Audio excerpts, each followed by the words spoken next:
Hey, let's stand together. Let's worship Jesus. Are you ready? Put your hands together. Come on.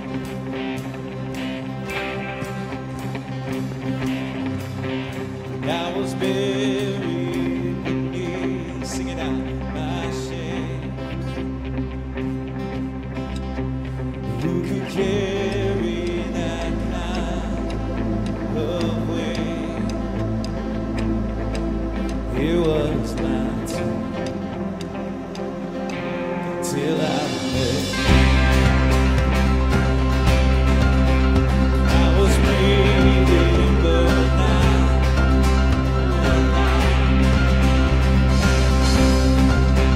all my fears I tried. Come on, sing it. To hide. It was my tomb. It was my tomb. Till I met you. Oh, you called my name. Sing it out. And I ran out of that grave. Out of the darkness into your glorious day. You called my name, and I ran out of that grave. Out of the darkness into your glorious day.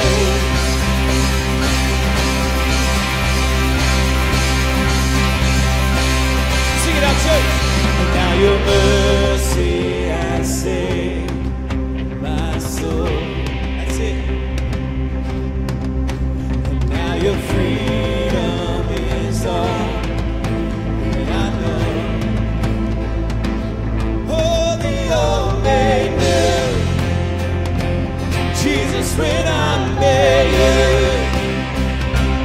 Oh, you called my name. And I ran out of that. Out of the darkness into your glorious day. You called my name, and I ran out of that grave. Out of the darkness into your glorious day.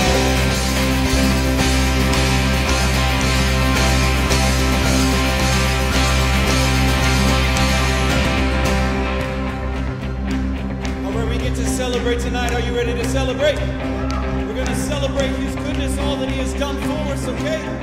So you sing this with everything that's within you. You got it? If you're here tonight, you're on board. Let's go. Are you ready? Are you ready? Let's sing about the truths of God. Here we go. Ready? I need a rescue. My sin was there. Chains break at the weight of your glory. That's it. I needed shelter. I wasn't nobody. Sing that again. I need a rescue. Come on. I need a rescue. My sin was heavy. The chains break at the weight of your Sounds good. glory. I need a shelter. I wasn't known. That's it. Now you call me. Come on, let's blow the roof off. Let's go. Come on. When I was broken, you were my healing. And your love is the air that I'm breathing. I have a future. My eyes are open. But when you call my name, shout it. I ran out of that grave. He saved us. Out of the darkness Come on. into your glorious day. You called my name, and I ran out of that grave. Out of the dark. One, two, come on.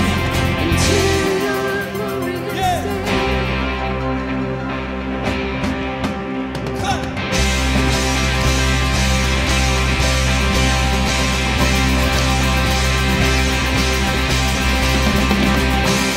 Give him a shout. Give him a shout like you've never given him a shout. Come on. We love you, Jesus. Hallelujah.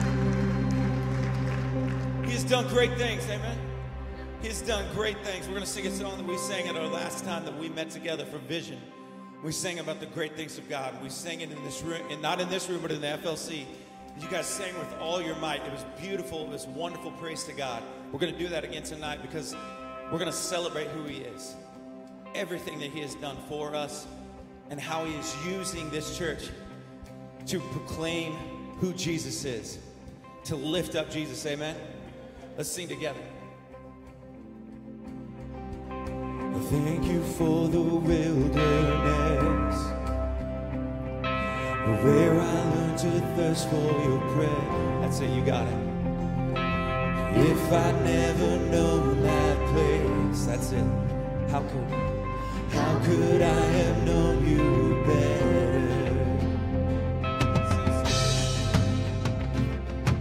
Thank you for the lonely times when I learned to live in silence, and as the other voices fade, who do we hear? I can hear you calling me Jesus. And it's worth it all. Sing. And it's worth it all just to know you more. Sing it like you mean it. You've done great things, Jesus. Your love never fails me. My soul will sing. You have done great things. Thank you for the scars. Thank you for the scars I bear. They declare that you are my healer. How could I have seen your strength if you never showed me my weakness? And it's worth it all. And it's worth it all just to know you more. Yes, that's it. Sing, church. Come on. You've done great things, Jesus. Your love never fails me. My soul will sing. You have done great things. Sing it out. You've done great things. In weakness, you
and we're excited to not only revisit what has been going on, but what is coming. We love you, Jesus. We thank you. It's in your name. Amen. It's great to see you all here, and we have some very, very exciting things to just share with you and celebrate. And it's hard to believe that we're here again a year later. The years pass by so quickly. I don't know if that seems to be the case with you, but it seems to be the case with me that every time I turn around, it's like, okay, here we are again. It's already February 2019. But it's an exciting time because I remember a day when we gathered early in the mornings, and I've shared this quite often because I want people to understand what God has done in the midst of His church. And so, the elders and staff would gather actually in this room early. This would be like late 2014 and all of 2015, and we would gather in here. And really the number of people that are in this room would kind of be the number of people who were in our church. And then we had some kids over in the other building. And we just began to ask God to move. We began to ask God to do what only God could do because we didn't want it to be something that we could explain or that we could take credit for, because that's not what this is about. This is about what God has done in His incredible faithfulness to His church. And so as I look back, and even as we're going to share just some things with you this evening, they're going to be numbers. It's going to seem like we're overwhelming you with data, but we want you to celebrate with us as God has so faithfully been a part in leading His church. And so Matt's going to come and he's going to run through some information with you, but don't let this just be information. Let this be a time for you to celebrate all that he has done. Not Matt, but all that the Lord has done. So Matt, take it away.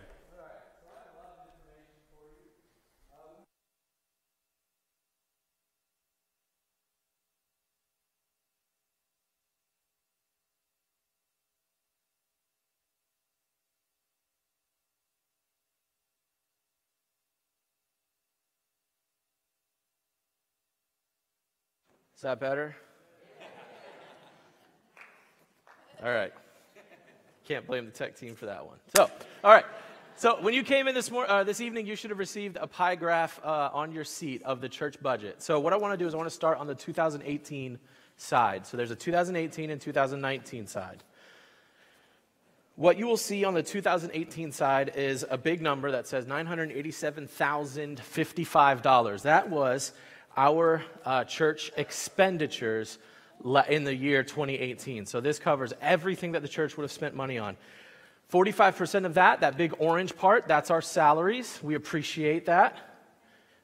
We are very happy for those things. 5% is operating expenses. That 5% is like paying our bills. So keeping the lights on, internet, so we can do the live stream and work during the week and things of that nature. 7% was spent on buildings and grounds. Taking care of the building, adding a few things, capital expenditures are those things that are above and beyond building and grounds. 5% went to that. 11% went to our loan payment. So we currently are in a debt reduction campaign to pay off that. That 11% is not unafraid money, which we'll talk about in a little bit. That is what we pay out of our obligation every month. 14% is ministry expenses. So when the youth ministry is doing their thing, kids ministry is doing their thing, worship ministry, that sort of thing, that's what ministry expenses is. And then mission and outreach is 13% of our budget. The important thing that you need to note is this. That big number in the middle was smaller than the little number in the bottom corner that says 2018 receipts $67,932. So the Lord was gracious to us in 2018 to provide above and beyond our needs. And one thing about our expenditures is this, that we actually, I believe we spent more than we had budgeted in 2018 because God was doing great things in our church, as we just talked about. We're going to see some of those numbers and why our expenditures were up from what they normally would be. So on the other side, you will see this about our 2019 budget. Our 2019 budget is not a budget that is based around, hey, things are going to continue growing, so we're just not going to plan. We have actually tried to plan this year for the growth that God has for us. That's why that number is $1,267,625. We believe that God is doing some incredible things here at Cornerstone Church, and we're planning for those things. So you'll see that 47% of that budget is salaries. Part of that includes some new staff members. We've added 4 part-time staff beginning January 1st that are here Sunday hours plus at least 1 day a week. So we've added a preschool kids ministries coordinator. We've added a elementary ministries coordinator. We've added a communications coordinator, and then we've also brought our 2 former interns on staff. So that's actually 5 people. Sorry, I miscounted. We added 5 part-time workers. Jesse Kreitz, who's our assistant to the worship leader, and our, sorry, and then Ben, who is the assistant to the assistant, everybody else. So that's what that looks like. Ben runs our young adults ministry. So God is doing some really incredible things in our ministries. We've also planned to potentially add another full-time staff person, and we don't know where that area is at, but we felt like Lord's doing something really awesome, so we need to be ready for that. So part of that salaries amount includes that if we were to add that. The other areas are basically the same. You'll see that our capital expenditures, that number has changed from 5% to 2%. We do not plan to do as much here as we may have done last year, so we're trying to keep that at a minimum. And then our loan payment is 10%, but that's 10% of $1.2 million. So that's actually a good amount of money there. And then our ministry expenses have gone from 13% to 18%. That's really the big difference there, is that we have planned for a lot of the ministry growth that we have seen here, and we want to make sure that we are ready for what it has come our way and will come our way in 2019. Our missions and outreach budget has stayed the same at 13% because that is a number that is governed by percentage, not by the amount of money we receive. So we're always trying to give that amount of money to there. So that's the budget stuff. That's pretty boring. What I want to do is I want to share with you some really great numbers. And I want you to see these numbers because they tell the story of what God has been doing here in 2018. So the first number I want you to see is this. 363 households gave in 2018. That means 363 households, meaning an individual or a family gave. That's the giving units we have at Cornerstone Church, which is incredible. That's more than the people that are in this room right now. So we have 363 people who gave to the church in 2018. The regular offerings received was $1,046,142. That's the first time this church has ever gone over $1 million. It's the most we've ever seen in an annual giving cycle, which is pretty remarkable as well. In our missions giving, we had a total of $131,936, which includes some additional stuff we gave to Costa Rica, South Africa, and Haiti. That's awesome, right? We 10%. Greater than 10% of what we gave as a church has gone to help ministry all around the globe. We had 164 items come in for the giving tree to help families during the Christmas season, bringing good news and good cheer to people during that season. Here's some really cool numbers, all right? 50 new members in 2018. We added 50 new members. But wait, there's more, okay?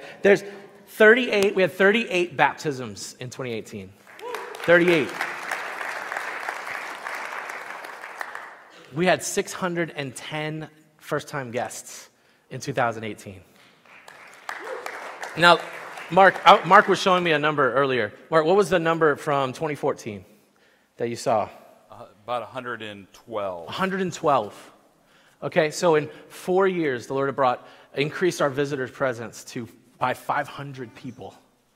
That's incredible. That's what God is doing in Cornerstone Church. Here's where that translates. We had 112 people move from visitor, first-time guest, to attendee, and then an additional 50 people who moved as members. And so what that means is we had a retention rate of 26%. So 26% of people that come to check out Cornerstone Church have stuck around. That's pretty awesome because that doesn't happen in a lot of churches. Here's some other cool numbers. Our average attendance from January to June 2018 was 569 people. That's pretty cool, right? Pretty great.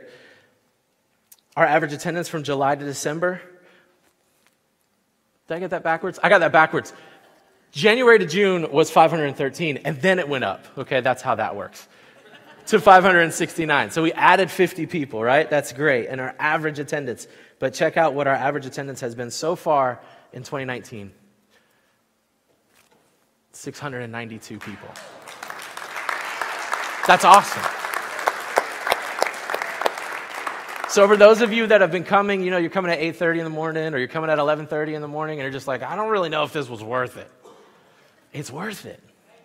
It's absolutely worth it because we are averaging over 100 more people on a Sunday morning so far. That's incredible. Our average kids attendance from January to June was 94 kids, which is great. But hey, guess what? It gets better. Our average attendance from July to December for kids went up to 103. But here's a really cool thing. Over the last 6 weeks, here's what we've seen. 135 kids. With our maxes getting into 150 and above, which is awesome. So like these are a lot of numbers. I get that. And you're like, oh, there's numbers, numbers matter. Like we're not obsessed with the numbers, but numbers are stories of changed lives. And 138 kids means, 135 kids this year means that there's 135 kids who have moms and dads who are somehow being touched by our ministries, right? And we're seeing them show up. And so last year, because of this growth, because what we thought was coming has come, and it's come a little bit faster than we thought it would, I think. We launched a capital campaign called Unafraid. And Unafraid is a campaign that we were trying to prepare ourselves that when God says go, we're going to go. And so what that meant for us at the time is that it meant debt reduction. And so here's how that played out. We had 92 families who pledged $584,523 to Unafraid last year. So in March to April, we had our pledge season, and that's the amount of money that was pledged towards our campaign.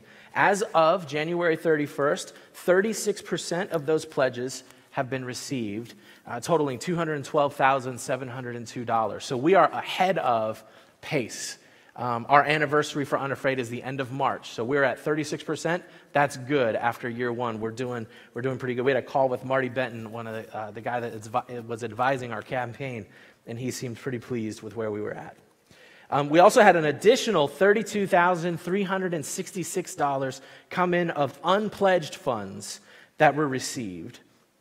So what that means is people who didn't come during that pledge season, but they heard about Unafraid and they want to be a part of it, gave towards Unafraid to help us meet our deadline, or to help us meet our goal. And so what that means is to date, we have received $245,068 that has been given by 123 families, which is really cool. We're celebrating that as well. So our starting debt, this is never fun to talk about, was $1.5 million.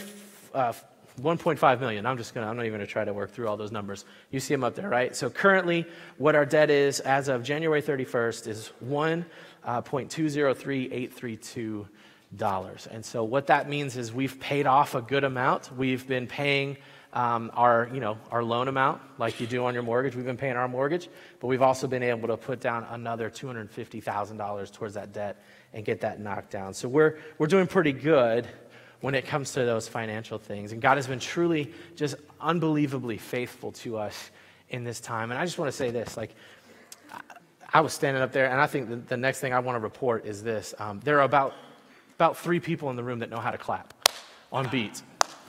So that statistic is pretty bad, because when we come together as a church and we come together to celebrate, we got to get our rhythm down, right? Because that rhythm is so important, because God is doing something and moving in us in an incredible, incredible way.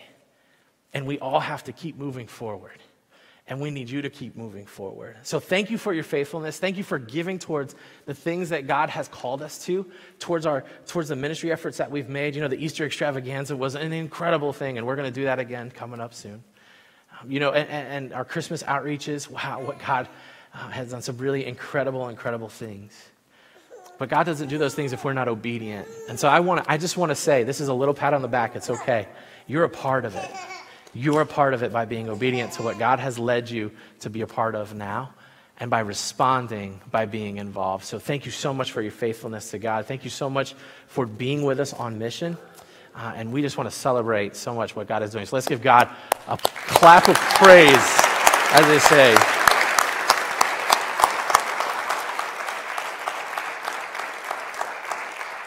Naval does it for me, so the numbers guy is gone. I have this old document that I was reading earlier, and just to give you an idea, 2014, I was wrong. We had 144 visitors. 2015, 172, and 2016, 288. So you can kind of see there's been this pattern of growth, but to see what we saw this last year is just one of those, wow, look what God's doing. Look what God's doing. We didn't really do a vision night last year because we were talking through the capital campaign and reducing our debt. But 2 years ago when we gathered, so 2017, we got together and we started talking through what steps we needed to take in order for us to get to where we believe God was leading us to get to. So back in 2017, for us, that meant staff. And so at that time, really the person that was here full time was Travis, and we had just brought him on in 2016. Kelly was here serving with our kids' men, and we've tried to increase her, so she's full time now. But then in 2017, we brought on Journey and Matt as well, and now we've added even more staff because we continue to see God bring more and more people. And that's a really big deal, that God would provide for his church like this. But a couple other things that we were talking about a couple years ago was one of them was missions. And so we wanted to establish 5 new mission partners over the next 5 years. That was one of our goals that we wanted to do. And Amy and even Travis were a part of that this past year, where they led a small team that went to South Africa to explore a mission in South Africa that we can partner alongside of. And as of January 1st, they are now one of our mission partners, and we're going to send a team back there in June of this year. So that's an incredible thing for us. Travis and I have had the chance to go to Haiti and visit Pastor Yvonne Pierre. Some of you got the chance to meet him at our missions weekend. And as of January 1st, we are officially in a partnership with Pastor Yvonne, and so we're supporting him financially. In fact, Travis and I were on a call with him over the last couple of weeks just talking about the things that he wants to see happen in Haiti. And so we're going to get to be a part of planting a church in Haiti. Isn't that cool? I think that is one of the neatest things that we're going to get to be a part over the next few years of planting what he is calling Resurrection Church, which is probably about an hour and 20 minutes from where his main ministry is, down the mountain into one of the bigger cities that's there. And he is really, really pumped about that. And he's asking us, like, hey, how can you guys partner with us? What can we do? And so we're going to get to be a part of that, whether it's working alongside of some of the people that will be on staff there, or financially being able to support when they begin to identify a building and find the needs that they have and the things that they're going to be able to do. It's going to be just a lot of fun. And if you've never had the chance to go to Haiti, I would encourage you. Travis will be leading a small team later this year as Pastor Yvonne's going to celebrate his 30 years in ministry, which is an incredible feat, leading ministry there. And so it might be a really good chance for you to just get a glimpse of that, but it's a very small team. So you need to get up with Travis pretty quick. But it's fun to be able to say, look, we want to establish new partnerships. We got a team that's going to explore this summer. They're going to explore a partnership in Germany. And so we've got a small team that Ben is going to lead, and they're going to go and they're going to see what the landscape looks like there, and if that's one of those partnerships that we want to begin to step into. And we're going to continue to do that over the next couple of years so that we meet that dream we had of establishing one new mission partner every year for the next 5 years. And that's super exciting for us. There's a lot of other things. So ministry's expanded, and one of the things that we've identified, I don't know if you have discovered this, but we have some problems. So it's not all fun and games. So some of you know that we have some parking issues on a Sunday. I don't know if you've experienced that, where you're tripping over people in the parking lot. Actually, I'm not sure that we've had any accidents yet, which is really a good thing. We'd like to say thank you to our parking team for making that possible. But parking's an issue. We have ministry space. That's an issue because we have ministries that are basically tripping over one another in their desire to do and accomplish what God has really empowered them to do. And so we have an incredible children's ministry in our church. I don't know if you've had a chance to visit and explore that. But even 2 years ago, that was one of the big things that people had identified in our church as one of the things that we did really well was children's ministry, and that continues to be the case, and parents are continuing to bring their kids. We have a good student ministry. We have a great young adult ministry, 843 The Way. I don't know if you guys understand that, but man, Ben Holland's been leading that for quite a while, and it's a lot of fun to watch that ministry continue to grow in the things that he's accomplishing on Tuesday nights. And you probably noticed some of those people in here on a Sunday morning. Several years ago, that wasn't happening, but Ben has led that group of people to get involved and engaged and plugged in our church, and they're serving in all sorts of ways. They are on the parking team, they're in kids ministry, they're serving as greeters and all those types of things. So it's a lot of fun to watch and see what God is doing. So last year in Vision Night, or when we were launching our capital campaign, we were pretty consistent in the way that we wanted to present information for our capital campaign, because we believe that God was stirring something in our hearts. Even 2 years ago, in 2017, we talked about how God was stirring something in our hearts, and we really believed that at that time that there would be a relocation of our church, because we're seeing the problems of only being on 3.2 acres. We're seeing the problems of only having 140 parking spaces. We're seeing the problems of having limited kids ministry space and student ministry space and just ministry space in general. And we're beginning to see the restrictions that come from some of that, which makes it incredibly difficult. So last year, when we started talking capital campaign, we said we want to position ourselves to be ready to go when God says go. And I don't know if you've ever been in that place, and if you don't know me very well, I don't like to be someone who doesn't give you all of the information. In fact, last year, I really struggled with being able to stand up here and say, I want to tell you this, but I don't really know. I hate that. I'm one of those people. If I'm going to tell people something, I want you to know what we believe and what we see God is doing. But I was encouraged.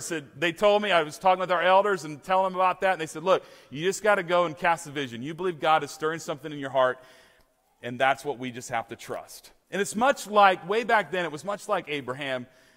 It was much like Abraham and just God saying, you know what? I want you to go somewhere, but I'm not going to show you where. And 2 years ago, and then last year, we started saying, you know what? We believe God's going to lead us somewhere, but we don't know where. And at the time, we didn't see even the growth that we've seen this year. Like, I don't know if you guys, maybe you've been a part of churches that have grown like we have in the last year. But I stand back on a Sunday, and I'm just in awe. I was this morning as I stood up here, and you know, you get into that first service, and then you get into the second service, and then you get into the third service, and then somebody sends you the total numbers to know that there were 694 people on our campus today. And I'm sitting there going, God is trusting us as a church, not just me as the pastor. God is trusting us as a church with growth. God is trusting us as a church with children and families. God is trusting us as a church with one another. As whatever your age is, if you're a young adult to the oldest person in the room, God is trusting us with each other, and He continues to bring people into our midst. He continues to bring new people. I meet new people every week, have the chance to hear a little bit of their story and what God is doing, and it's one of the most incredible things. And so tonight we've talked about, we've teased this out a little bit because we want to share with you what we believe God is laying on our hearts from a leadership standpoint. What God has really been even revealing to us over the last couple of years, but we weren't ready. I want to say that. We weren't ready. We weren't positive. But I can say that after 2 years, a little over 2 years, I can say that after really praying through this and just believing and trusting what God has in store for us, I want to introduce you to what we're calling the 7-mile miracle. The 7-mile miracle is one of those interesting things because this is a place that we're going to be praying over for the next 7 weeks. And here's what it is. I believe, and we believe, that God has been stirring in our hearts that we would relocate as a church. And I don't know if you've ever been a part of a relocation, but it's not the easiest thing for people to do or to grab hold of. But we just see all of the limitations of being able to do and accomplish what we believe God is calling us to do and accomplish as a church. And so back in late 2016, Travis and I had the chance to go and meet with this individual who owns some property that's, you got it, from this stop sign down May River Road is 7 miles. And we got a chance to meet with him, and we got a chance to take a look at this property. And God began stirring in our hearts even then. And we didn't know, we didn't have any idea. It was like, wow, it seems so far out of reach. And by the way, it still seems so far out of reach. But we want to invite you to pray with us. We want to invite you to dream with us, because we believe that God is still wanting us to go. And I know some want to have an attachment towards Old Town, and I totally understand that. But if you begin to look at and you begin to explore where the growth in our community is going to happen, it's going to happen 7 miles that direction. And we believe that God is opening up a door for us to take our little campus, because that's what it is. This isn't the church. You're the church. But we're going to take our little campus, and we're going to be able to go out here, and we're going to be able to see God do even more incredible things in our midst. It's called the 7 Mile Miracle. Let me tell you a little bit about the property, because our surprise for you is that we're going to sing a song in just a minute, and then we're all going to load into some trolleys that are going to be in the parking lot, and we're going to, you got it, we're going to go 7 miles.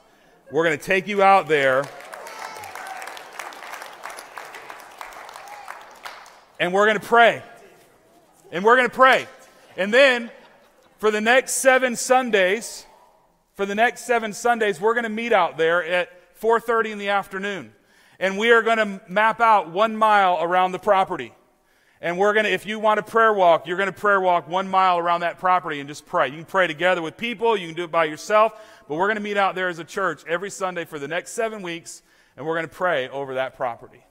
And we're just inviting you to come and be a part of that, because we believe God has great things in store for us still. We're not looking back. We're looking back to celebrate His faithfulness. This I recall to mind, therefore I have hope. But we're looking ahead, believing God has even greater things in store for us as a church, because we do believe that the best is yet to come. And so 7 miles from here is a site that has 43 acres. The 43 acres contains a 45,000 square foot covered riding arena. And you're going to get to see it. And you're going to get to pray with us to see what God would do, what doors that God would open together.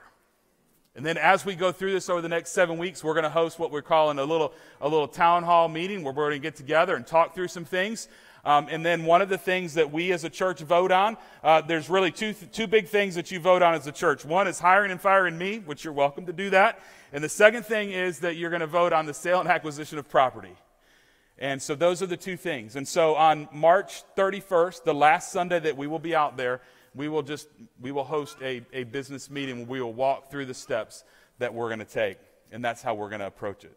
So here's what we're going to do. The team's going to come up, because we're on a time restrictions. You didn't know you were coming into something where I was going to speak so shortly, so briefly. But the trolleys will be here in 5 minutes. They're here. So here's what we're going to do. We're going to sing this song. And during this song, there's going to be a video that's going to play. I want you to understand, God has been so faithful to us. And I am blown away by His faithfulness. I'm in awe of what He has done in the midst of His church. And it's exciting to me to believe that God even has greater things in store for us. So we're going to sing this song. This video is going to play. And then once the song's over, I'll come back up, and we're going to head out those doors. And we're going to load up into trolleys. And we're not going to be out there long. We're not going to take a tour. None of that tonight. We're going to land in one of the parking lot that's there. We're going to get out of the trolleys, and we're just going to spend a few minutes praying together before we come right back here. And then what we're going to do is, at the end of it all, we've got, as you leave tonight, we have a card that talks about the 7 Mile Miracle and the 7 ways that we are praying over the 7 Mile Miracle for the next 7 weeks. That's what we're going to do. Let me pray, and then we're going to sing. Father, thank you for your faithfulness. We've said that, we've sung it, and we believe it with all our heart. God, you are doing incredible things in our midst. And every person and every family that's here represents your work. And I thank you for them. I thank you for trusting us. I thank you for working so powerfully in our midst. And Lord, our greatest desire above all things is that you would be honored and that you would be glorified in our midst. And it's in Jesus' name we pray. Amen.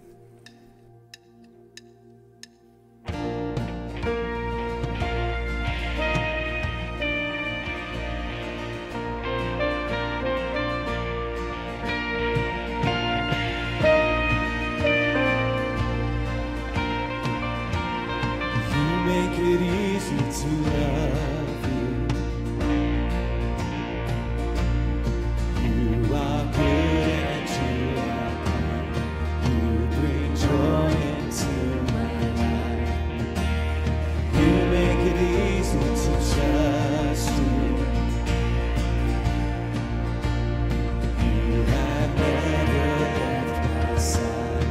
You've been faithful every time. All I want is you, Jesus. All I want is you. You are the refuge I run to. You are the fire that leads me through the night.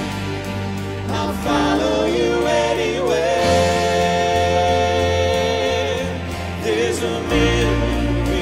To trust you, nothing to fear, for you are by my side. I'll follow you anywhere. Oh Jesus, you came to my rescue. You took my place upon that cross. You redeemed what I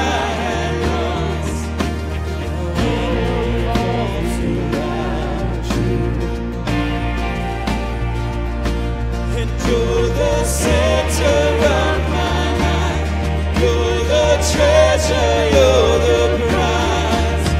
All I want is you, Jesus. All I want is you. Come on, sing it. You are the refuge I run to. You are the fire that leads me through the night. I'll follow you anywhere.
trolleys are out those doors. You're just going to load up.